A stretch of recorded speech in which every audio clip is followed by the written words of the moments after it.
like the group had just fizzled out, and I was like kind of like in a really depressive like kind of state, low key, because I was like, I don't know what to do, I don't know where to go. I didn't really invest in myself.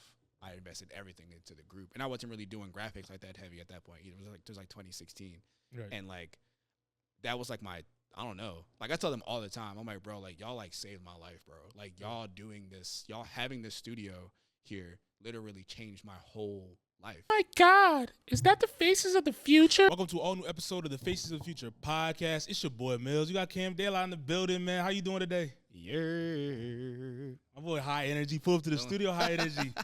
Things must be going great with you, huh? Nah, I'm feeling good, man. Yeah, I'm feeling good. Feeling good. Just came back from LA, not too long ago. Just feeling on a crazy trip, man. So I'm feeling good, man. Yeah, Feeling phenomenal. How was that LA trip? It was beautiful, man. I went to LA for a conference for that I was basically the lead designer for. So it was a big like conference, festival, musical performance thing with a whole bunch of like big industry professionals and all that kind of stuff. But I was a part of a student cohort.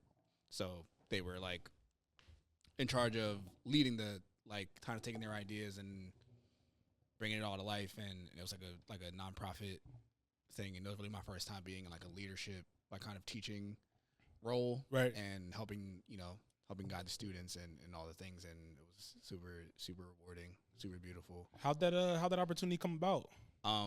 So the CEO, her name's Noelle Chestnut Whitmore. Me and her go way back. We go way back, like Clubhouse days, and we did Lion King together on Clubhouse, really? And I was musical director for that, and then we just. I don't know. That's a whole story, but so you're talking about Clubhouse like on pandemic Clubhouse? Yeah. Yeah. So I mean, all right. So you told me a lot right there. So you say you did Lion King on Clubhouse. Yeah. How did that work? How did that work? That's a whole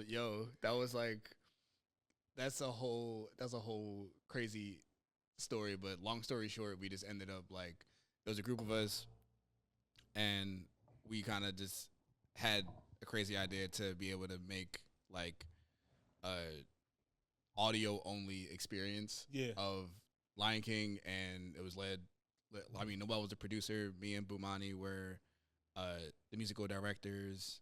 Our boy Myles, Mir, Chris were like the lead voice actors for like Mufasa, Simba, Nala, and then we held like auditions. Yeah, it was like a whole crazy. I was like playing keys. Yeah, and like doing like the music and everything, and we had like basically a 40-person cast of people that were narrating things and getting the visuals together, and people that were playing all the other roles. Yeah. And I don't know, we rehearsed it for like a month. Yeah. Really, like we kind of put the whole thing together like kind of in like a month, which was insane. And then we did it on Christmas. The day after Christmas, we did 2 shows. Yeah.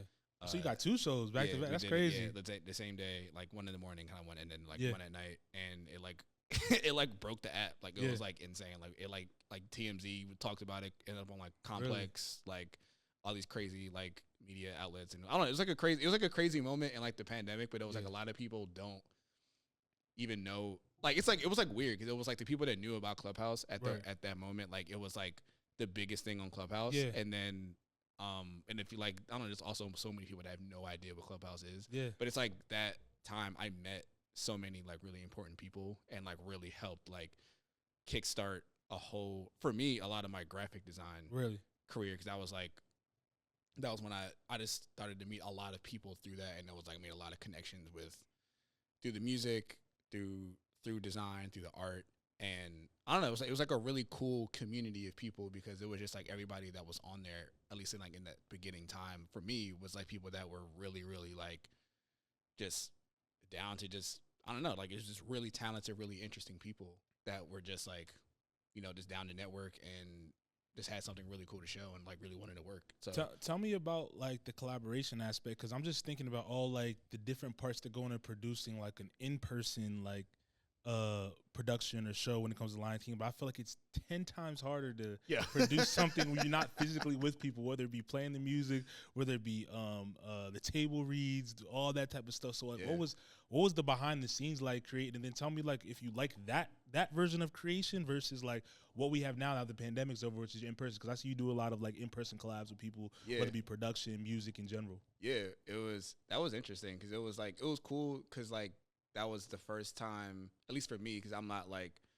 I wasn't super huge on like all the Zoom stuff and all that like until really after that was when I kind of really got into more of doing the over the like over Zoom and stuff like that, like collabs and stuff like that, and like a lot of more innovations came with that. Yeah. But that process was crazy because it was like we were just organizing rehearsals, and it was like you're just like I don't know, you're just in a chat room, low key, and just on your phone, and like someone's singing, I'm playing the music, we're like rehearsing, going through lines.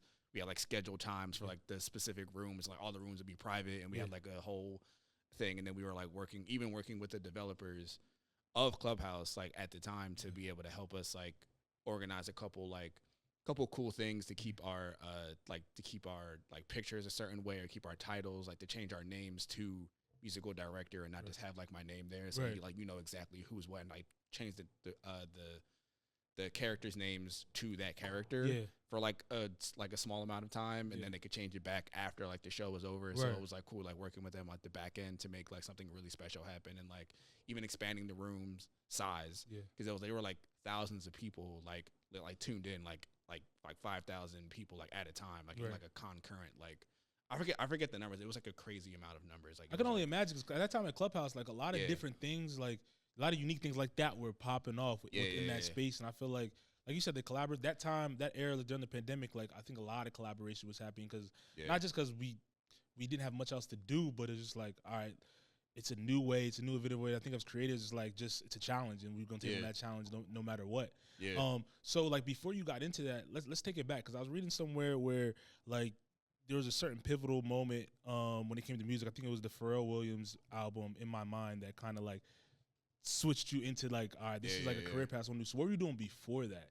For me, that was like I was a kid when that came out, but like that I didn't really know what I wanted to do. I always had a passion for art, so I was always like drawing, and I would always be like making little like weird characters and like stuff like that. But so like the art was always there, and like I was like playing piano, so I took piano lessons since I was a kid. So I was like, I've been playing piano since I was like 6 years old. So music's always been in your ecosystem. Oh yeah, for sure. Like even like my parents, like I was singing in church. My parents were playing in every church. We went to like 2 churches primarily, and it was like every church we were like the same people in every church. Like I was in the youth choir. Okay. And my dad was playing drums and my mom was playing bass. Yeah. And so weird. That's like the music. Yeah, like the music ecosystem has always been there. So it's like that's really my background. And then like getting into high school was more like when I really started to open up way more about me singing and learning production. But specifically the In My Mind album by Pharrell was like, it's like, whoa. Yeah. It's like it was I don't know, it was just so crazy, because that was when my mind kind of just got tuned into production and paying a lot more attention to it. And that album just like, I don't know, it just hit me in like a crazy way, and it was just like that made me realize like what, you know, like what can happen with production and knowing that he's singing, he's writing, he's rapping, he's producing, and then like all the graphics and all the aesthetics, like him working with Nigo, and like these things like just lining up so beautifully, and like the music feeling like the graphics, and the graphics feeling like the music, and like the iconic like Pharrell like icon thing that everybody was able to just like kind of like recreate and make their own version of it. It's like those all of those elements was like that was it. Yeah. It was like, oh, I wanted like not just the music and not just the production aspect. It's like I want to be able to make like all these different like aspects. And I see a lot of parallels in that, because like I remember I reached out to you before, like about on some animation shit. Like it wasn't even about music. I like the animation that you did. I thought it was one of the coolest things. And then I saw that you did like music production. It's like, oh, he's super well rounded. And then when I was reading up about the Pharrell stuff, I was like, there's a lot of parallels into like his trajectory and like how you're doing things as well. Whether it be like you start off like behind the scenes doing production, whether it was like Frankie Hill, Mel Fontaine, or Ivy Soul, and you do the animation stuff, and then you, as of like the last, I would say like 2021 up till now, like you're seeing a lot more solo stuff, and that's kind of like the trajectory he took. Is like, was that like intentional, just because you like followed him in terms of like that's someone who inspired you, or is it kind of like you just took bits and pieces? It's like, oh, this is a route I could take. I see this type of identity I want to like kind of follow in this. I think I would say like similar, definitely like a lot of parallels because I started out producing and rapping and being a part of a trio. Okay. And we did some cool stuff. We did a lot of great things and got pretty far, and we had like label deals and stuff in LA, but then like egos got weird and we kind of like that like kind of fizzled out. And then at that time I just started to work way more about like work way more with other artists and like kind of find different ways to collab, because that was all I was doing at the time. But it was like we would always like, you know, meet people at shows or whatever, and it would be like oh, like we want to work, and it was like I didn't really know how to do that because I'm like, it's like three of us trying to get like another verse on the song. It's like the song gonna be hella long, so I'm like, but it was it's gonna be hella long. Like, so it was like it just never totally worked out. But then like as I was kind of like realizing who these people are and what their energy is, it's like, oh, like we really just like they really want my beats is what's really happening here. So I'm like, oh, I can just produce and work with other people. So it was cool just to be able to like have this new life as a producer, like just really a producer for a while. But I kind of found myself getting very like very, very, very involved in the music creation process. And it's not like just me making beats. It's like I'm making the beats, I'm recording, I'm calling in other vocalists. We're building out choirs. We're building in we're bringing in live instrumentalists, building these worlds, like sound effects, soundscaping. It's like, it's not just like I'm making a beat and you're rapping over it. It's like, no, like we're really creating like a landscape outside of just the music. And then it's like we're like getting like the videos and the cover arts and everything are like really, it's like, oh, like I like this. I like being able to take one thing and make it this way bigger world when it comes to like the promo or like branding or things like that. So is that different than like, because I've never like been outside like a podcast. I've been on like a group, a cast, whatever it may be. But like, is that collaboration experience different as opposed to like you're in a group, you're trying to have a sound or whatever, you guys have an identity, versus like, all right, you going from, I guess, not just artist to artist, but from place to place and I guess creating your own world. Is there like, what's like the difference in that? I would say a lot of that goes into understanding like,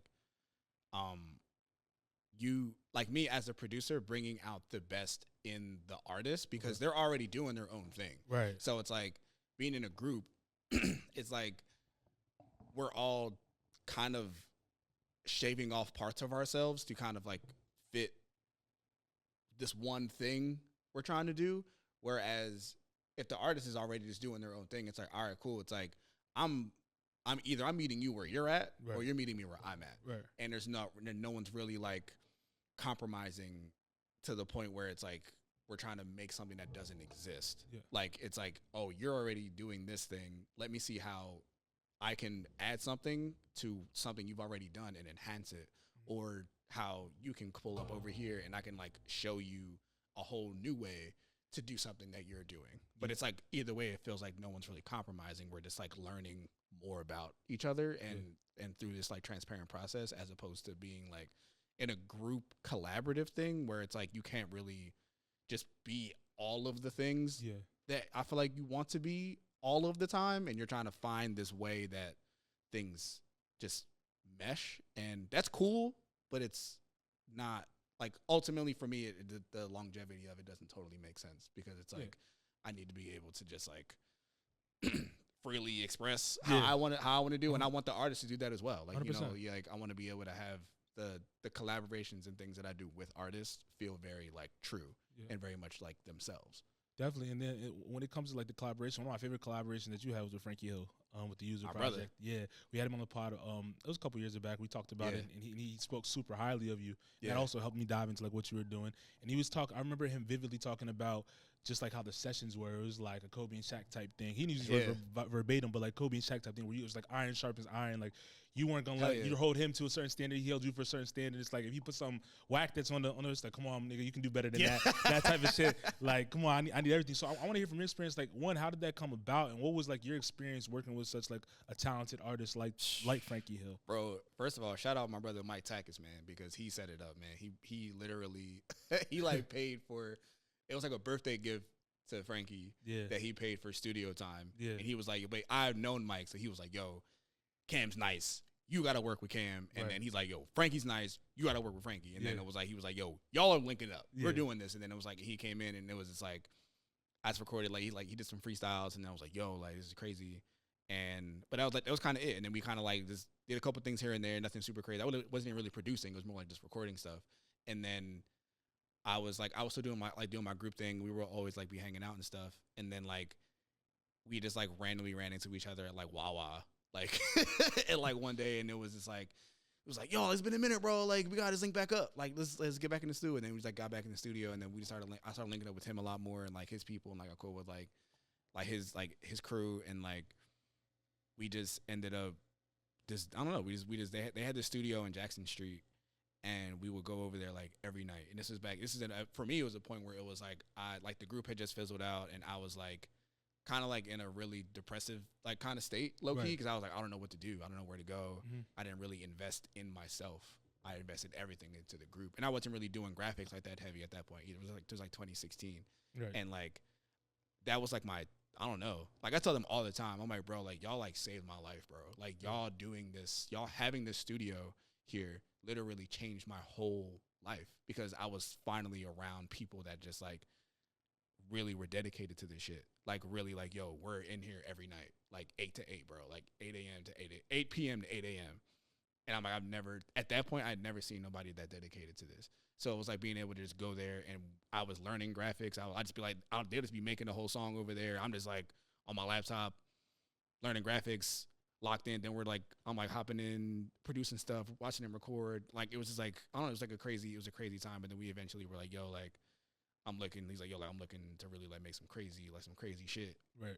And at this time I just finished a project with Ivy.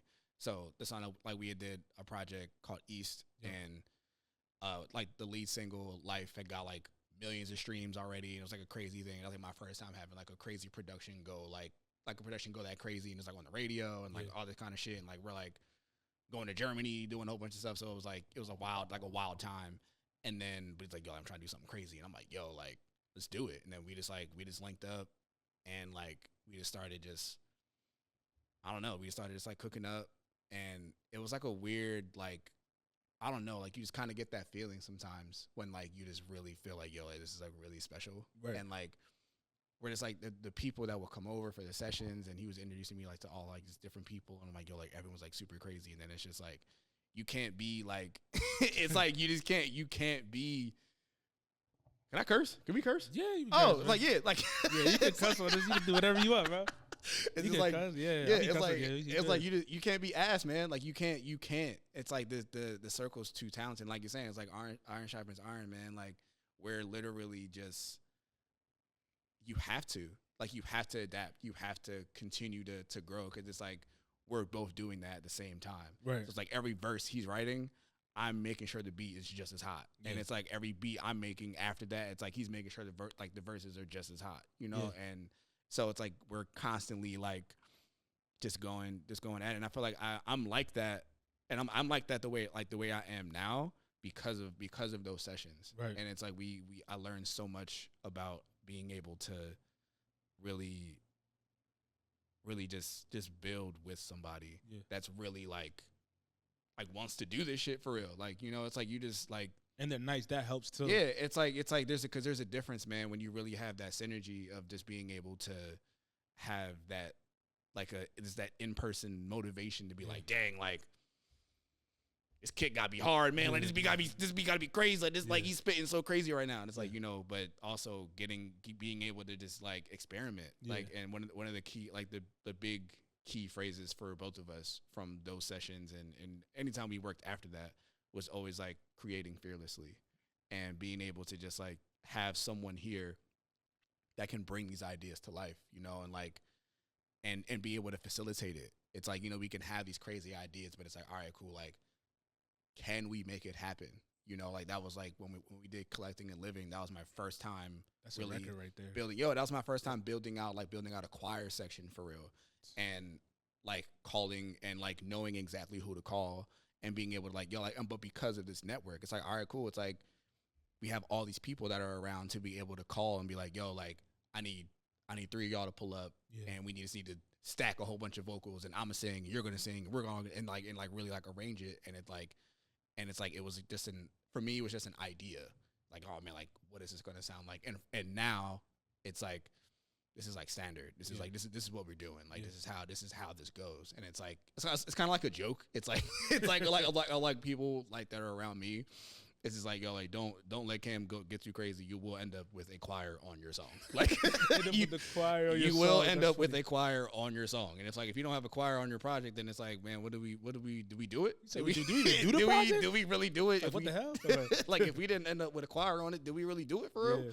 But that's like, but that's just like, I don't know, that's like the vibe. But that's like, I mean, but that's my background. Yeah. So I'm like, I have a huge choir background, so I can hear it in the music for sure. Yeah, I love that. How important is it though to create fearlessly? Like, I mean, I'm interested on your perspective on just like the state of music in general, like current state, because you're just like you said, you're in these sessions where you guys are actually creating, and then you have like music nowadays, and I ask a lot of artists this, you have music nowadays that you see, you probably would assume is like cookie cutter and it just goes crazy on the charts, whatever it is. It's like it doesn't feel like it's that creative fearlessly like method or energy that's in it. It's like, oh, I'm just gonna do what's gonna get traction and go. Like, how do you feel about the state of like music when you see things like that? People are afraid to try shit, which is sad. Like people are afraid to try shit, bro. And it's like, I'm trying shit all the time. Yeah. And not that you always gotta like, I don't know, like you don't gotta do some weird shit all the time, but it's like you have ideas a lot. Like most of the time people have ideas that they're afraid to do because no one's done it yet.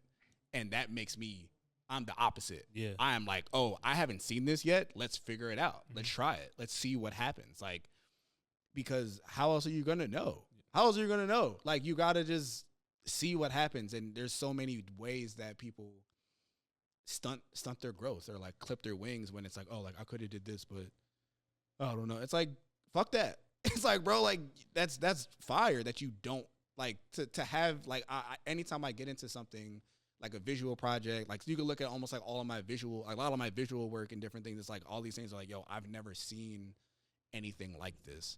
That's why I'm making it. I'm not doing this because I saw someone else do it, and that's the difference.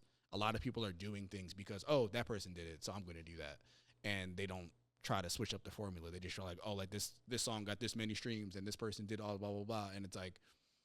Yeah, like they just wanted to copy the whole method, and it's like, nah, like it's like I can study, and I think it's important to study people's like methods and how things ended up the way they end up, but you can't just copy their whole thing and do it the same way they did it. That's trash. Like it's definitely trash. Like that's trash. And you know, it's why you gotta be like, you gotta be if you're not like if you're not walking out of a studio session or walking out of like a project and like being like, what the fuck just happened? Like you didn't really do it. Like like you didn't do it, man. Cause it's like you didn't try. Yeah. You didn't try to push the envelope. You didn't try to do something different. You stayed in your comfort zone, and like not that and some people have really great comfort zones. Like, you know what I'm saying? You do what you do, you stick to your thing, people love it, and that's great. Like there's no shame in that. But like you gotta be able to push your limits, like, and see what you can do. Like, cause if you're not nervous, if you're not walking out of here like really, you know, almost like vibrating, like shaking, like, yo, like what did I just do, or what are we about to do? Like, you don't know. Like, that's good. Yeah. Like, that's a good feeling when you have no idea what's about to happen, because something new is going to be born. Like a new experience is going to happen. And that's what we need. We need people doing different shit, new shit. Yeah. Like that's my whole thing is like, how can we take this thing that everyone knows and loves, or this concept that maybe people have seen before, but do something totally different that makes it our own. Yeah, for sure. And like having like new experiences. Like you said, you went to Germany with Ivy, and what was that like? Because you said like before, like you were in a spot like where your mind was like, yo, like just on the stage, probably like, what do I do next when it comes to music? And then you have a record that goes off, and now you're in Germany and the other side of the world, and people are going crazy to your music. Like, what's that a testament to? What was that feeling experience like? We went to Germany to produce her album Overgrown, and it was like a wild thing, because he basically got in contact with a super famous artist out there. His name is Crow. and he's like he's a rich man. He did it. Like but he's super talented. He's a producer, and we ended up staying at his mansion for like a week plus, and I got lost in that crib. Like I had a floor to myself, and I was lost for like the first 2 days. I got scared. I'm like, I don't know where I'm at. Yeah. I need to go from my room to the studio, and I need to just figure that out. That's all I need to know in this crib, and to the kitchen. That's it. That's all I need to know. And like the first 2 days, I didn't know what I was doing, but it was like a crazy experience because like the culture out there is like, it's just a totally different culture, and it's super welcoming. It was very very welcoming. The club scene is crazy. The first time we went to the club, the first thing I heard was Chingy. I was like, this is so crazy. Chingy. I haven't heard that name in a minute. That's what I'm saying. Chingy. Like, this is such a crazy, like, I don't know. It's like they really appreciate like retro stuff. Yeah. And English is also really super integrated into like all the things. It's like, even like navigating like the airport, it's like you'll see the name for like things in German and then also in English, which I'm like, America would fucking never would never accommodate another language on a menu. You're insane. Yeah. But yeah, like it was crazy, and like I was learning so much from Crow, because he was just like, he's huge. He's wow. We made the song Roller Coaster, which ended up like being like another one of like the lead singles from their project, and like that went crazy, like millions of streams. Ended up like crazy placements on like on TV, on Netflix, like all that kind of stuff. And like it was like we made that song together, and I didn't even know I was making it with him. Right. Like, because he wears a mask. This is his whole thing. Oh, so it's like shit. so it's like no one's. It's like you don't really see his face, and then it's like Even in the sessions you don't see his face. No, that's what I'm saying. I've never seen his face, and then we're at his crib. I didn't even meet him yet because he wasn't even there when we got to his crib. Oh, so shit. I was like, we're just in there, and then we're just like kind of cooking stuff up, and it's like the next day we were there, and like the studio was empty, and and we had like a list of like references from like this playlist that Ivy made, and I was like, oh, like it was like a Brent Fire song, it was like a reference, and I was like, oh, cool, let me like try to make something that sounds like similar to this, and I'm just like cooking up, and then like there's people in and out this crib all the time. It's like kind of walking in like, oh, this sounds cool. It's like, cool. Like, what's your name? I'm like meeting everybody and stuff. So it was like whatever, and then like they produced too, or they like had musical stuff too. So it was just like a whole kind of just like cool just experience, but I'm like making the beat. I'm on the machine. I'm just like making the beat, and then like he like walks in, and he just starts like he like hops on the keys like, yo, this sounds tight. I'm like, thank. He just hops on the keys, and then he just starts playing like the bass line, and we're just like jamming out. I don't know who this is. We're just like jamming out because this is like the second time I've done this already with somebody just pulling up. We're just jamming out, and then so Ivy comes in. He's like, oh, you met Crow? I'm like, oh. He's like, yeah. He's like, yo, we didn't even introduce each other. He's like, oh yeah. I'm like I'm Crow. I'm like, oh shit. Okay, cool. Like, he's like, yo, this shit is hot. I'm like, thanks. And I don't know, it was like a crazy, and we made a whole bunch of music. Yeah. But that was my first time really being under that kind of like timeline and pressure too, because like we had to finish or get like a lot of this album done in like a week. Like, really? Which was the whole like a huge task. And it was like 3 like producers. We were there, and we were just all working on this joint together. And so we kind of like just like kind of take shifts, but like Ivy was always on. Yeah. It's like she's like constantly writing, constantly recording, like all the things. So it's like we have like the references, and we'll kind of like take a break and do things, but it's like that was kind of the goal, was just to like just lock in for like a week plus like straight and just bang these records out. When you're on a timeline like that, is that, I know you said it was like pressure or whatever it is, but like does that change how you like operate, the way you go about making the music? I think it changes the energy of efficiency. So you can, and it taught me a lot too, because it's like you know people.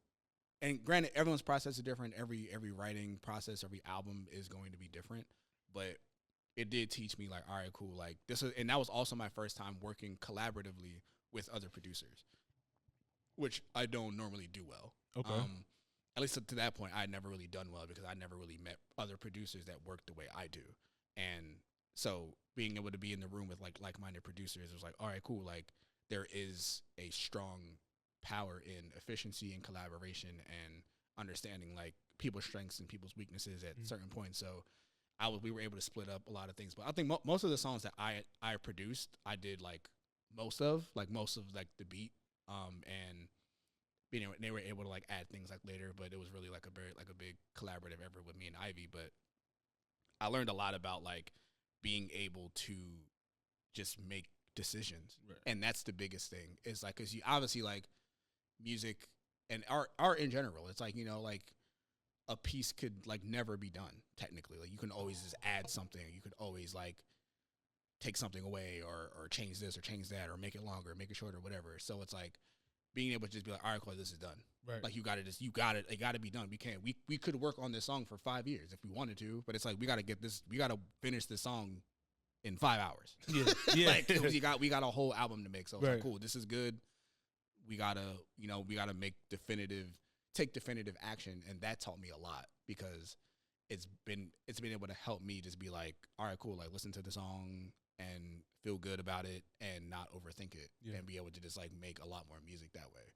And that comes into play like every day. Like that's like stuff I'm working on now with other people, like that kind of like mentality of being able to just even like songwriting being like, all right, cool, like you can sit on a lyric, on a part forever and be like, oh, like we could finesse this word a million different ways. It's like, or we could just pick something and keep fucking going. Yeah. Like, and just charge through it because it's like, that's efficiency. And it's like, it's when you, it's that, and it's like trusting your ability.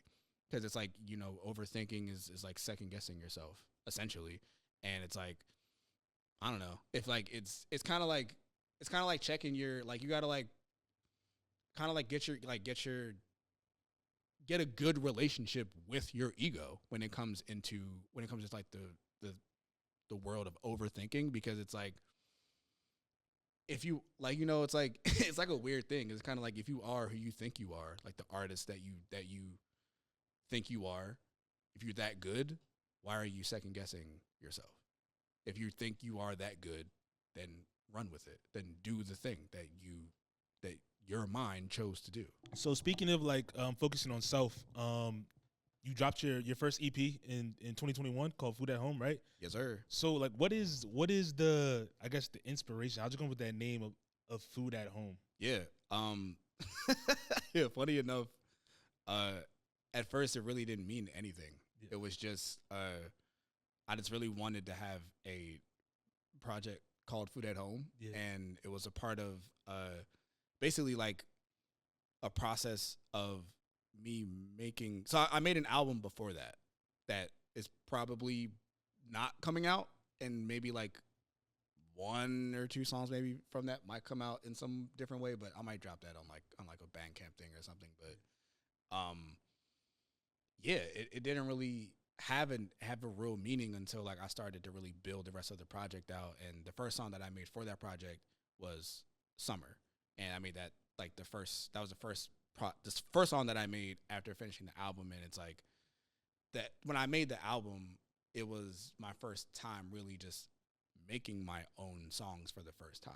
And I never really done that before, like taking a song from complete nothingness into complete fruition on my own, like producing, writing, recording, like doing. I'm used to doing like one verse, and then other people were finishing the rest of the song or like writing the hook or whatever. And it's like, you know, this is my first time really doing this on my own, and so it was a lot, and it was like a lot of songs. And then after that kind of time, I finished that. Then I made Summer, and I was like, oh, like I like this. This feels like a different energy, and I'm like, let me like tap more into this vibe. And then I did that.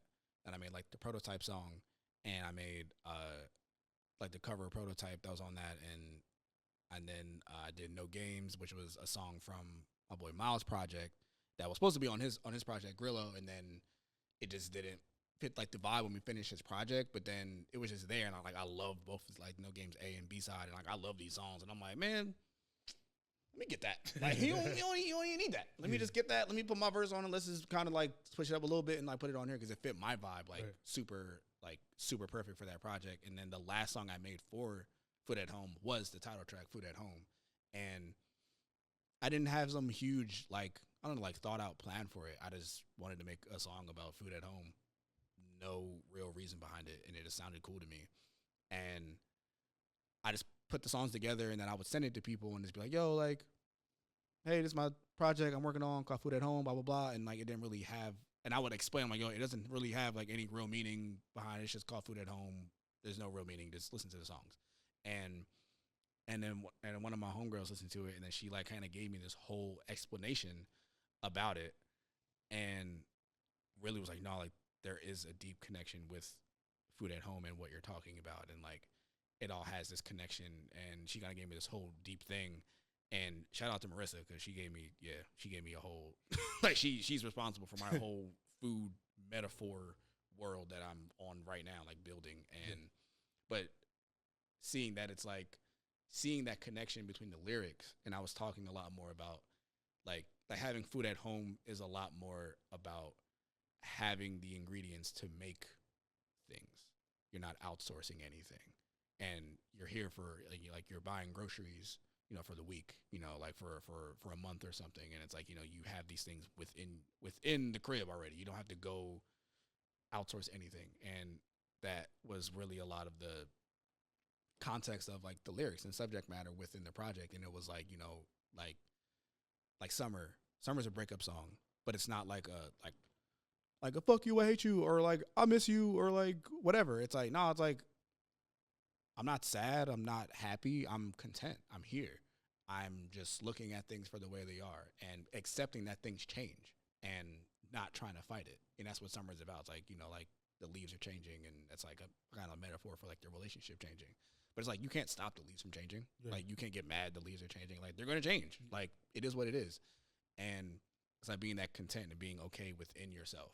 And then like Prototype was about me apologizing and looking deeper into myself for mishandling someone and understanding like, dang, like, all right, cool. This is where I messed up. Not like putting all the blame somewhere else. Like, no, like it's all on me. Right. It's like, this was my fault. Right. And No Games is like, seeing someone and seeing something very deep and long term, and having that stay here and create something that can last long term, and all these songs had this like inner work, like connectivity with it. And it was like, that's interesting. And then I kind of took that and continued that with the project The Midnight Snack, because it was supposed to was even more about The Midnight Snack. It wasn't even supposed to be a project. It was supposed to just be a singles run. Okay. And I had Feel, I had Sake, and I was making Focus. And I was like, cool, little three single, little run, do a little rollout for each one, build the listeners up, do a little thing, stay consistent, blah, blah, blah, blah, do the things. And then our manager was like, yeah, cool. And at the end of it, like when we finish, you can just like package it as an EP. And then I'm like, huh? It's like, yeah, he's like, just package all the singles as an EP. And I'm like, for me, I'm like, I don't like the idea of that, because I'm like, it's not nothing new. It's just an EP. It's just the singles y'all already got, but just together. I would want to add one more thing and then make it a project, if that's the idea. And they're like, all right, cool. So then I made the song The Midnight Snack. And then I was like, that'd be a cool name for the project. And then because it was like a midnight snack, it's like for me in my mind, it was like, oh, like a little bit of just like a couple songs or whatever. And like, well, like it's like 3, but then I'm like, all right, cool, we could do 4. And it's like, cool. And then it's like The Midnight Snack. And then like as I'm once again looking at the songs and the lyrics and the subject matter of these songs, it's like all of these things are very like desire based. All these lyrics are very much like in the moment, temporary things, and still having the same subject matter from Food at Home, but looked at from a different perspective, from a more desire based perspective, as opposed to a like longevity perspective. So it's like Sake and No Games are like in the same club. Like it's happening at the same time. It's like it's all the same subject matter. It's like you at the function, you see Shorty, you try and get it popping. No Games is like, I'm trying to like, you are gonna meet my mom. And Sake is like, shake that ass and I'm getting out of here. Yeah. And that's it. But it's still the same moment, but from looking at it from a different perspective. So I was like, I had those 4 songs, and the EP was like, we were planning the rollout and things were going to be done, and then things kind of took a little bit longer, and then we're like, all right, cool, we're going to just like kind of do some other stuff and then roll it out later. And I had time to sit with it, and then I was like, well, if I have time to sit with it, I'm like, and now that I know we're going to make it a whole project, I'm like, I want to make it a project. Like, I want to make it feel like a project. I'm like, these songs are super strong, but I'm like, these are all singles, like, and they are doing great, but it's like, I want it to feel like if it's gonna be a project, I want it to feel way more like a project and have transitions and make it feel like you're in something. So then I made Temporary, which is the intro, and I made the song Make with Don B. And both of these songs came after I already had everything kind of set up, and I was like, I need an intro. Like, none of these songs are an intro. Like, they're just singles, or they're great singles, but I'm like, none of these songs are like an intro. Like, I need to like get you into this vibe and like get you into this universe and kind of make it a little bit dark. Cause I'm like, now I'm thinking like Midnight Sack. I'm like, let's make it a little dark. Let's make it a little like, a little scary. A little like, what's like, what could we do? It could be like, it's like make it feel like you shouldn't. And like, you know, cause thinking about the Midnight Sack, it's like, this is like a situation you kind of put yourself in like a, like, you know, like the Midnight Snack is it's an odd meal. It's like, you shouldn't even be out right now. Yeah. You out here wilding. That makes sense. You're doing the thing, and now you got to go to halal cart at 12 a.m. Now you had fucked those up. Nights before. Like, the halal like, cart had those nights. I'm saying you fucked up. So now, and it's like this isn't a necessary thing. You put yourself into this thing because of, you know, being, you know, it could be looked at being irresponsible or a thing like something like that. So I'm like, this is a very different perspective than having food at home. Yeah. It's like you already have everything. Now it's like you're outside. Grocery stores is closed. You ain't about to go get something and make something. It's like you're gonna go grab something that you're gonna eat right now, and it will not be here tomorrow. Definitely. And it's like that's the idea of it. So the first song is called Temporary, and it's like talking about all the different forms of temporary like highs and experiences, but not explicitly talking about love and talking about how just like all these experiences are different and fleeting, and that's what Make is about. Like very like like once I had the ideas, I'm like, all right, cool, I can really hone in on these ideas for like the album cuts, and that way you can feel like all these songs are kind of like all the singles are kind of like taking you like in and out of these places of like desire based stuff. So that Make was like really a poem that I made that like the chorus is like a poem, but then I wrote the rest of the song and kind of fleshed it out and got Don B, and she just killed it. And it's just like being able to just create these like moments like the skit at the end takes you into sake, and it's like, all right, cool, like this now is like a project, and you can flow with it, and it's a whole experience. So those two projects are, you know, definitely like connected, and my next project is gonna be connected as well with like the food motif and different like ways that it'll be incorporated. But I'm excited to be able to continue this little like story. The story, are you going to continue the character too? The little character that be running around? Oh yeah, we're bringing it all together, man. We're bringing it all together. The character is like living so many different lives, you know, and it's cool to be able to like, I don't know, have like these different versions of me. Like the one that was on more associated with like food at home stuff was like this very like childlike, kind of almost more like kid friendly animated version of me that kind of was just, I don't know, it's like it was like cool and funny and just got into like little stupid shit, and it was cool. And being able to have that version live there for that subject matter, and then the more animated version you'll see with me like kind of feels like more like with Midnight Snack stuff is way more fleshed out, more adult looking and more mature, and like even like bringing him into other aspects of like my life, like and gonna like it'll be a part of a bigger design project that I'm doing, and being able to have that image exist constantly in different ways, but keep that like the same essence, like keep the outfit the same or the color palette's the same, but like you see, oh, okay, cool, this is this version, this is the small version or the grown up version, and like the one I did for the Stay video that was in like the Charlie Brown universe, obviously looking like that style, but still keeping like the same like purple top with like the green shorts or like the red shorts with like the green shoes, and like all of them have the same vibe. And it's like I kind of almost also want to do a thing where like I just kind of put all of them together, and like you just see like like that'd be cool. Yeah, like all the different eras, like the different Spider-Man and stuff like that. Yeah, like just really like having, and even going back to like the first era of what I did with like my Type B Tuesday remixes where I first did it, where I was like animating myself, but like all these different versions of me having these different experiences and really embodying the world that they're in, like the more adult anime looking version of me that's in like the Sake video. Right. It's like he's like, I couldn't like because I'm like I can't put this little kid version of me in out there wilding. And yeah, like in the Sake video talking about talking about ass and shit. It's like, nah, man, I need to grow up a little bit. I need to grow up, but I still want to be animated. So it's like, and being able to incorporate that in there and keep these things constant. And so it's like, what's going on, but it's the universe is ever changing, but still having these like constant pieces to where it's like, what's going on, but we're in a different universe. Yeah, and I say you're identifying marketing these universes in glasses, bro. Yeah.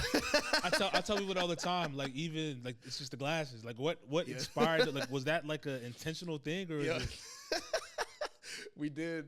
So the glasses are definitely, I mean, I don't know. I got them in like 2013 but like, it was like on some random shit. Like it was literally like, I just walked into this like vintage shop with my boy Sean. We went to school together, and it was like in this vintage shop, and you both saw like the flip glasses like at the same time, and we were like, yo, these are fire. And then we were both like, we kind of both wanted them, but it's like, yo, like, we can't both wear flip glasses. Like, we're too close. It's too close. So it's like, we had to like, I don't know. We like, one of us has to walk out with these glasses, but we don't know how this is about to happen. Yeah. And then he went to go like try something on like in the fitting room, and I think at that point, I was just like, well, just do or die. And I just stepped them John. I just had to go. Need those. Need that. I'm like, I'm just gonna go buy these glasses, bro. And I got to do it. I just got to do it. And here we are. Love you, bro. Yeah, shout out, Sean. Helping create that character. Yeah. You definitely got to start a glasses line. Yo, that'd be tight. That'd be tight. But I think I don't know, the glasses are like a cool, like, it's like funny because it feels kind of like I don't know, almost like a costume or like something I'm able to kind of like go in and out of. And it's like the idea that I'm able to, I don't know, almost personify them or give them this character that it's like, all right, like when I have these on, it's like I'm almost like alter ego-ish kind of, and it's like, this is Kam DeLa, and when I have them off, it's like, obviously I'm still me, but in certain sections, it's like people might not know who I am. I'll be at a party or at something, and I'm like saying what's up to somebody, and they're like introducing themselves. I'm like, oh, like, hi. I'm like, yo, it's me. It's like, oh shit, I never seen you with your glasses on. Like, and it's cool because it's like it's fun to just be able to kind of, I don't know, even sometimes just bounce in and out of that, because I'll be able to just be like chilling if I don't have my glasses on, and like I'm just like whatever, like I can be, and obviously like people know who I am without my glasses on, but it'll be like, oh shit, like no glasses Kam, really like him? Yeah, like new colorway, and then like but I don't know, it's like a cool thing because it's not even so much about me like having something to put on, because I'm just like, I just like the way they look. Like, this isn't me trying to do some gimmick thing. It's like, I just like how this looks. So you're not prescribed? No, they're not. No. I'm unfortunately culturally appropriating people that can't see, and I'm so sorry. I'm so sorry. I'm on team you. I don't got over 2020. I got 2020, so yeah, good. That's funny as hell though. But yeah, but it's just a cool vibe, and I don't know, it's just my style, and I just like it. But it's become this like a whole identifying like thing, which is cool too. But it would whether it was some huge thing or a part of me or not, I would still just do it because I just like them. So, tell me a little about what you're doing now, like what you're exploring into. I know you talked about like you off air. You were telling me how you were doing like some DJing stuff. You're working on some other stuff personally. So like, what can we expect from you? Like, I guess like this summer, moving forward. Like, what have you been up to? Yeah. A lot of stuff, man. Working on a lot of cool collabs. Working with my brother Silo and Joshua Lang, BWC, on a lot of like fire like house stuff, man. Yeah, definitely. That's like, for me, it's like kind of a breakout of like my normal stuff that I've kind of been doing. I'll make like kind of dancey upbeat stuff, but like it's really like I really making like house, like a lot of like really like more classic sounding like house stuff and more experimental like dance music, and on a production side and on a like lyrical singing, rapping almost side as well too with them. So we got a couple joints that are coming out soon. We got a song that we did last year. We did like two retreats in the Poconos, or like we did in the Poconos this year, and then when we did in like Catskill, like upstate New York, right, last year, and just made it like cooked up for like a week. Yeah, and it's made a whole bunch of this bangers, man. It's like a whole bunch of like groovers, man. And we got a song called "Complicate My Love" that's gonna be coming out soon. So you guys gonna do a whole project together? You think? we got. I mean, is whatever. We got a whole bunch of songs. It could be a project. It could just be a bunch of singles. It's whatever. But we just been cooking up and just making good music and just experiments and trying new stuff and just it's been super fun. Which for me is different because like I was kind of talking about before. Like I've never really worked with other producers like that. So specifically working with Silo, like we just like our chemistry is just like. It's just like we're just locked in, man. Yeah. We're just locked in. It's something about it that's really like we just get it. Like we just kind of know, and he kind of like spearheads a lot of the like percussion and drum vibes. So like kind of like being able to like set the tone and set the kind of the foundation for the song, and then I come in and playing keys and synths and like melody and like more melodic stuff. And I don't know, it's a cool vibe just bouncing off each other with that. Tell me what it's like, because you're not actually DJing, so it's like how you say you're playing keys, so like are you guys like arranging like the set for like the event? Like what goes into that? Like I don't know. This is literally on the fly. Okay. Like, at least for me, I have no idea what they're playing. Oh shit. And I'm pretty sure they might have an idea of what they're doing, but not a lot of it's like they're just playing what feels good for the vibe for the time, and then just going in and like I just kind of just come in and I just hear it, and I'll just figure it out and just like solo over it, play chords over it, whatever. It's like we're not rehearsing none of this like prior. It's all just like on the fly right there and just figuring it out and just having fun. Like, and it's been a crazy experience doing that, and even for me, like I've learned so much, like even just. In the world of DJing, in the world and like the house music space, and even for me just training my ear and like getting the muscle memory of like soloing and knowing like when to fill the space, when to chill, when to like go crazy, when it's like really like my time to like wild out, and when it's my time to go get a drink and just hit a mean two-step, you know. So it's just a cool like ecosystem of just understanding, just reading the energy in like multiple different ways. Is it different being in like the house world as opposed to like I guess like the hip hop realm or making like pop or funk music? Like for sure. Like it's a lot more like I don't know. I mean it depends on it depends on what realm of it, because it is very expansive like of what you can do with house music, but just like any other genre. But for me, house is a lot more musician centered, I would say. Okay. For me, or like what we're doing, because like we're really bringing in like a lot of like live instrumentalists, vocalists, like flute players, sax players. I'm like, you know, like I like there's no other genre of music I've ever made where like a 35-second long organ solo is a highlight of the song. It's like I've never done that until I started like, you know, doing that with them, and even doing that at the show, like doing these things at the events. It's like just pulling up on the keys, having a whole just moment of me just playing keys. And it's like people love that and like love seeing it and are happy to like, you know, just like to do that. And like even, and then vice versa. Like, you know, like I like watching, you know, like my friends, like someone like Dahi, like playing sax and like going crazy, like having these moments. It's like, yo, like that's fire. Like I don't, and then like where I guess in like R&B, more like R&B hip hop stuff, like it's fire to have these things in it, but like as far as stuff that I've done, it's always been like more just elements that get added to the track. And obviously like the vocalist or the rapper or the singer is like, you know, always going to be like taking center stage for the most part. But, you know, like, and I mean, that goes back to what we were talking about before. Like, you know, we're making different moments and making different ways of creating the energy arc in a song. So we're figuring out a lot of, at least for me, like figuring out a lot of new ways to just like introduce the instruments into it and make it very, very musical.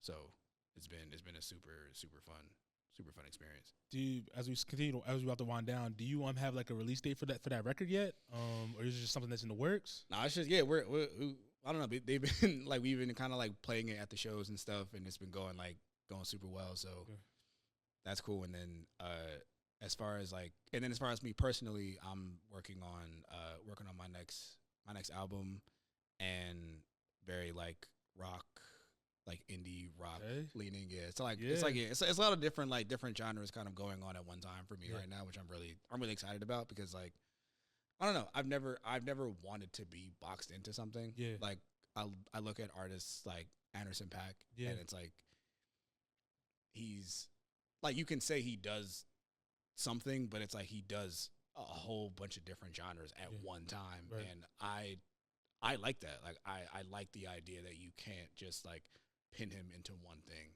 And he can do house, he can do rap, he can do R&B, he can do he's DJing, he can do dance stuff, he can do electronic weird experimental stuff, and it's like all just translates, and it just doesn't feel like you need him to be in one place. It's like you just need him to do him. Yeah. And that's where like a lot of my mindset is at. And with that, like me doing like house stuff over here, I'm finishing up this like indie rock influenced R&B project of my own, and that'll probably end up being like my first released like full album.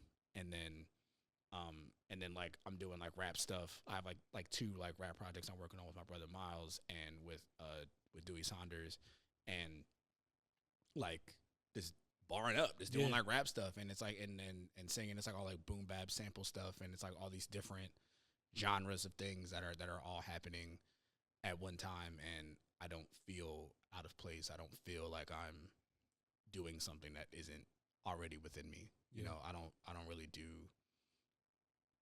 I don't feel uncomfortable in any of these spaces. I feel like the way in which I'm navigating through all the different spaces all feel like different pockets of what I am comfortable doing and able to do really well. So I'm just having fun, bro. I'm excited. I'm excited to see what you drop next, bro. Like I said, I'm a fan. I'm a fan of the music. I like what you do. I like the versatility and all the stuff that you do. Well, tell everybody where they can find you at, what social platforms, where they can stream your music, all of that. So everybody that tunes into the pod can tune into your music and what you got going on even outside of music. Yes, sir. Hey, man, you can follow me at Kam_DeLa, KAM_DELA. You could look me up on everything. Look up Kam DeLa. I pop up. You'll find me. It's me. Yeah.